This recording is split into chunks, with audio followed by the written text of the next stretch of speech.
Good morning, good afternoon, and good evening, YouTubers. It is I, your host, Brooding Gamer, here for another dinosaur toy review.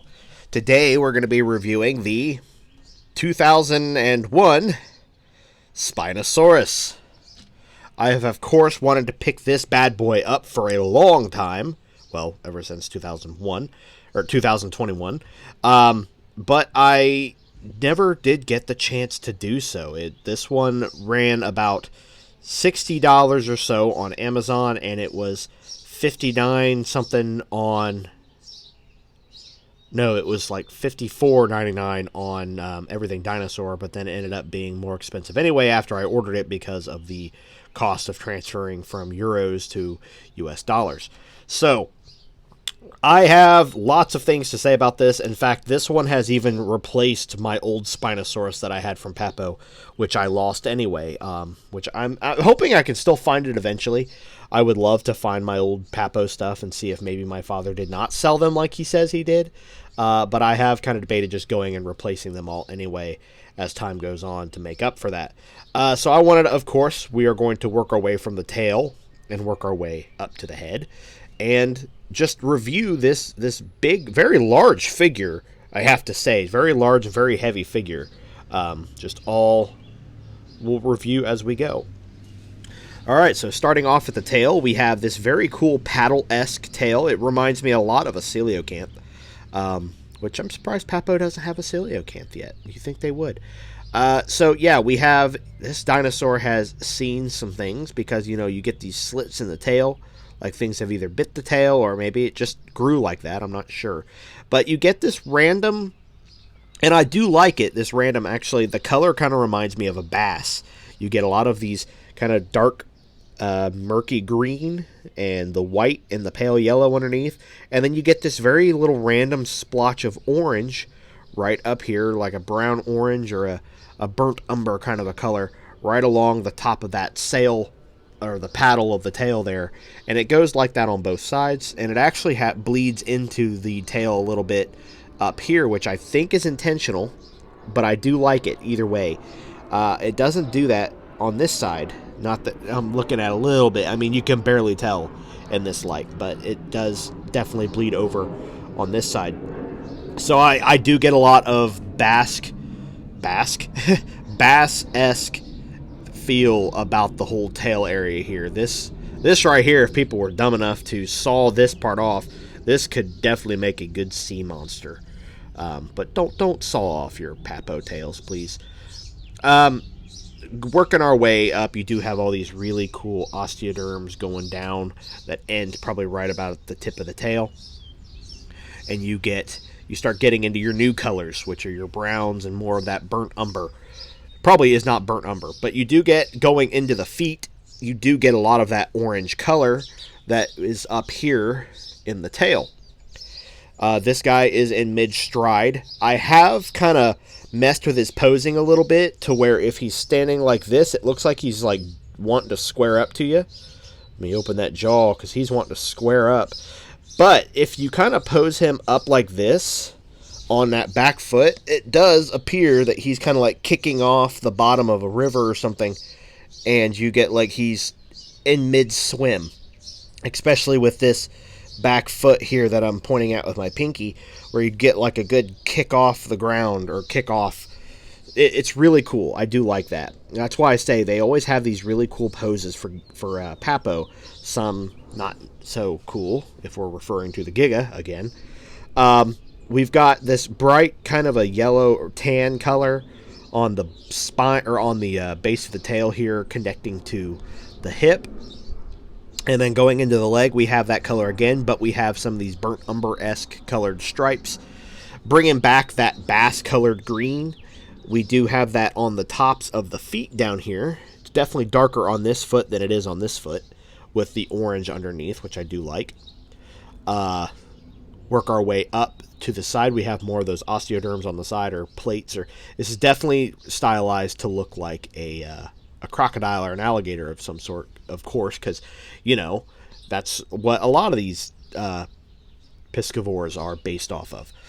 And we have more of that striping color going up the side here. This guy does have a very big love for the stripes, I can see. And we have a lot of the ribs kind of appearing out on this one, so he is definitely turning this way, so those ribs would be more prominent on this side. And then we work up into the... Actually, I want to focus on the stomach a little bit too. This definitely does remind me a lot of, like, you know, if you flipped an alligator or a crocodile over on its back, this is what you would see. This style of plating kind of on the stomach, I guess you would say style of plating. It's kind of up in the chest, and then right when you get down under the... this right here would be where the xiphoid is. For those of you who know your skeletal anatomy. When you get past the rib cage and the xiphoid here, you then get into normal skins of a dinosaur. And I know this probably looks very inappropriate. I'm giving him belly rubs. If you work up in here to where the sternum is, you get the I just went completely blank. You then get into the pectorals of the animal, and then you get back into the very small... These arms definitely would not hold on to a T-Rex, if you know where I'm going with that. Again, I really do love Jurassic Park 3. We get that dark kind of color green again, the bass green, I'll call it, back in the forearms and on the top of the hands here of the animal. And then we get a very slight hint, if you can tell, of that orange again.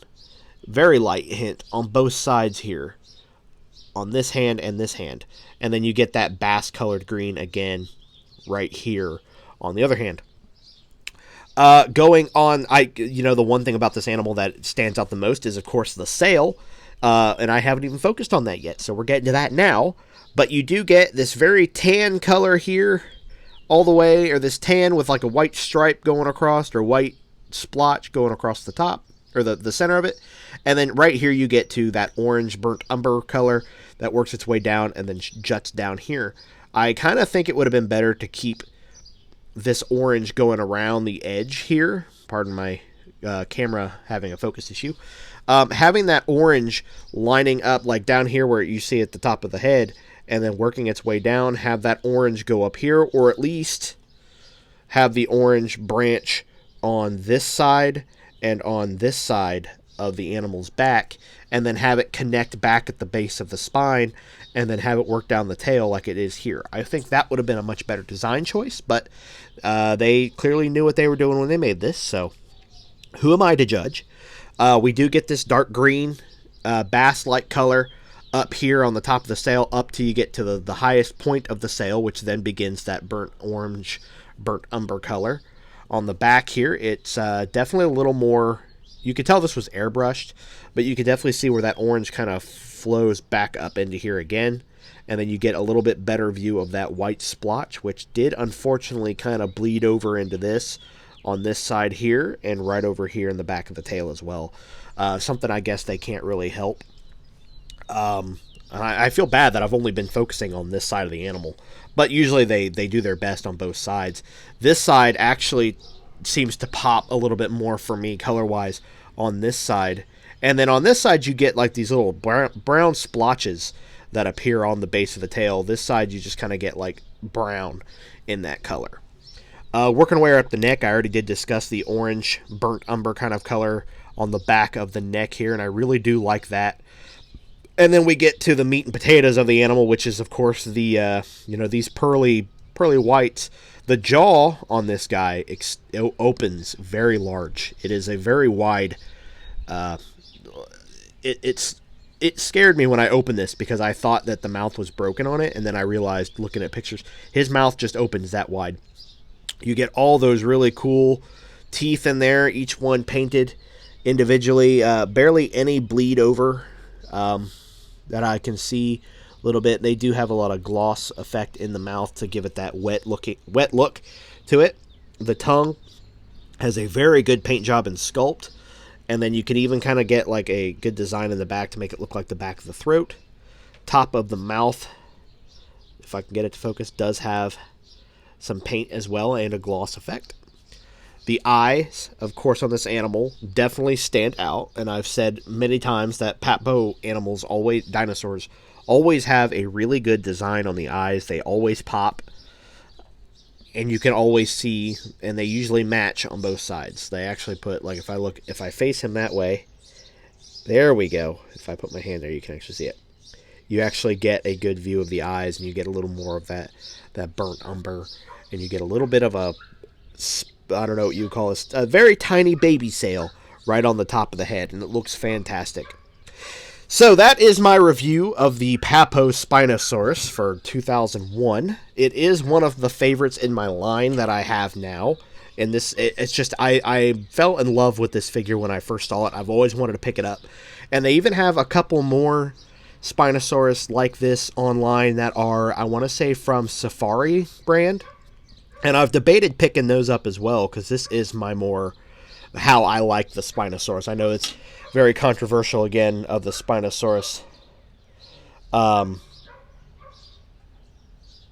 Spinosaurus part, this part of the Spinosaurus, or this version of the Spinosaurus, I guess you could say, is definitely, in my opinion, the most superior. It looks more legit and how an animal would be of its type.